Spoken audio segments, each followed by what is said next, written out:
Tole bagana kana dhufte maqaaqee biyyarraa dhufte waan waaqayyoos lafa kanatti siif godhee irraa jedhan saba waaqayyoo dubbadhu. Maqaan koo Taatuun jedhama kan dhufes naannoo kana Naqqamtee jechuudha. Wanti waaqayyo naa godhe baay'eedha dubbatamee dhumu nama ta'e hojjetoo hojii hojjennu hojiirratti walitti buunee gara hidhaattis akka darbu jedhamee ture jechuudha. Achi guyyaa sanbataatii manni koommoo asuma kana fuulduradha. Kara boroo taa'ee isa si dhaggeeffadhan ture gadi bahuyyuu sodaadhe jechuudha.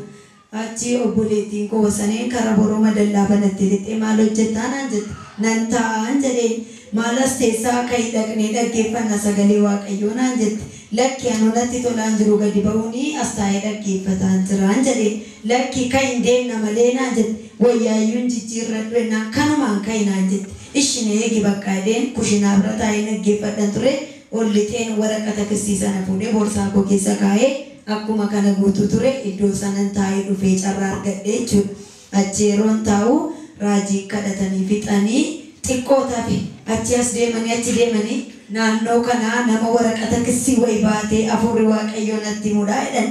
dudduuba koo gaggalagalee ilaallaan namuun jiru ana dhahee waliin kee achi kottu na cabbaxee jedhan nan cabbaxee sirraa shanyeeraa jedhan aameen jedhee achi waraqaticha baaseetti kennadhee kana dhaannaan ufferanii sirraa shanyeeraa ammasinaan jedhan aameen jedhe kun sanbata ture dafinoolee facaasaa beellamicha gaafan deemuu nan dhiyaadhee walitti bu'iinsa guddaa ta'e waan biraatiin itoo hojichan ta'in daddachamoo maal jeeqxan isa hedhu mucaa xinnoo wayina duukaa ture abbootii gadaa arrabsitee hidhamuu qabu torban tokko innaan obboleessi koosi ajajaa wayitii inni hidhamtu manuma ishee teessee qanii barbaadamtu nan dhiyeessaan hidheen fuudhee gale achi mucattiin dhiifamaa agaafattu abbootii gadaa jedhan ngaafattee dhume waa'ee koof waa'ee dubartittiitti darbe yeroo darbu warrumti qanii sana torban tokko hidhaman jedhan xaliyaat nutti laatanii torban guyyaa tokko na eegsisanii wabiitiin beesuni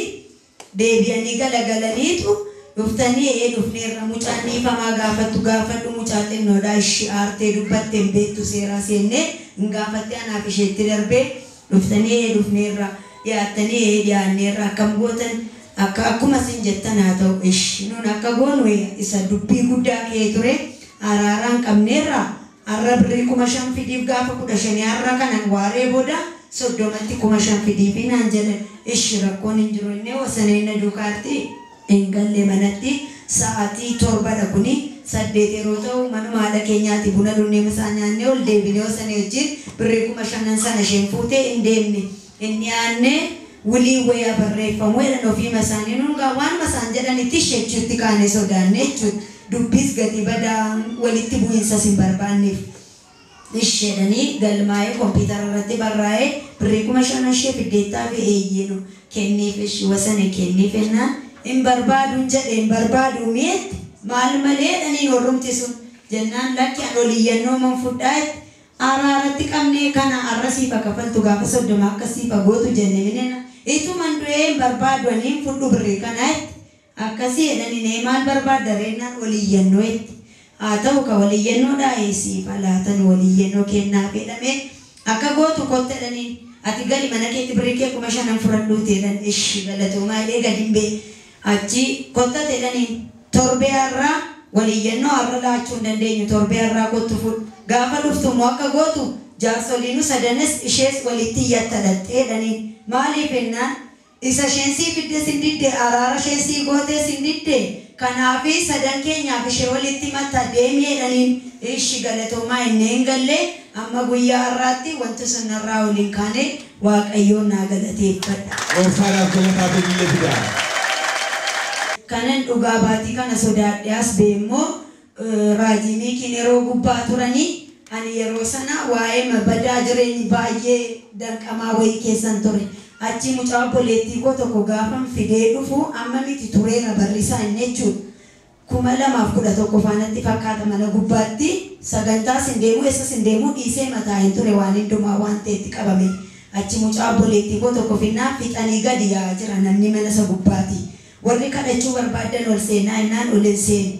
isheen geesse dhiisanii kottu mi'aati naan jedhan nama gidduutti naqee nan dhaabbadhe kottu ennaan aayilaandii kana fuudhiitii gadi mataa keerra naannessi jireenya akkas naannee darbadheera jedhinaan jedhan barakatus jira ture yeroo san ameen jedhee mataa koorra naannesseen darbadhee gadi wanta akkas naannee sirkaa badesii deebiseera jedhan ameen jedhee fudhadheen gadi achi sooftii immoo sooftii haaraan diigamne kana fudhadhuu gadi wanta qulqulluu akkasiin sii kennedhan ameen jedhe fudhadheen galee sooftii sana mammaatti siree koo bira taa'aa jira achi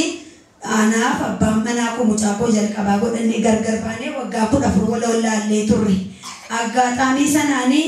inni situun beekiin dhimma biraaf dhufe waldaa kana dhufe anis immoo isa fudhadhee nan galee mana kootti achiiti kai jettaniin isaan immoo inni beeku waa'ee asiis hin beeku waggaa 14 mattuu biyya jedhamu jiraate garuu kayettaniini ergaa wayitti dubbatan isa gargar ol diignee waggaa 14 teenye maanni daganaa maatii biratti deemnee daganaa jaarsolii waldaa biratti akka haaraatti qalabatee olii goonee ol fuunee mucaa tokko godha. Galamaa fuudhee gootaadha. Wayisi gaafa waggaa 14 addaan baatanii. Waggaa 14 namni hundumtuu beeka namni naannoo kanaa jechuudha. Maatiin koos kunoo jiru beeku gargar baanee walitti deebinee waldaatti ol fuunee mucaa tokko immoo godhan. Amma immoo aggaataanii sana dhugaa baatii kana yeroo hundumaati koo dhaqii dhugaa bahinaan jennaan jireenyumatti cinqameen chillaame dhenanniis achi waggaa 3 immoo iddooma hin beeknee deeme amma iddooma qonnaa sana deebi'ee waggaa 3 mucaa ishee lammaffaa godha deebi'ee gaafa inni dhamtee qabamtee nama hojii walitti buutee dhabu immoo hin gadda fiigaa dhufee kun amma immoo hin deemu isheerraa addaan ba'uu kanan ta'ee nan dhaqqabee. Amma iyyuu galataa bilillee akka walitti buusaati. Wantan jechuu barbaadu wanta tokko duwwaa ani waldaama keessatti dhaladhee guddadhee mana keenyaayyuu maatii keenyatu pheenxeen ta'in anatu pheenxee teessaanaati samaraa guddate chaalenjiinis mu'anumarra jira maatii keenya keessaa garuu wanta waaqayyo irraa argee waldaatti guddadhee waldaa deddeebi'ee waaqayyo iddoo kana jiruuf iddoo biraa jiru tokko akka hin taane ija kootiin isa dheeggaddaa irratti hin argi dhugaa waaqayyo. Inni galata gootaadhaaf dhiyeessa. Obboleessa keenya waaqayyo nuu kaasee as nuu kaa'e waaqayyo bara isaa jireenya isaa gaa'ila isaa mana isaa eebbisuu isin immoo itti fayyadamaa jedhan duuti keessa. Barkee eebbifamuun looni.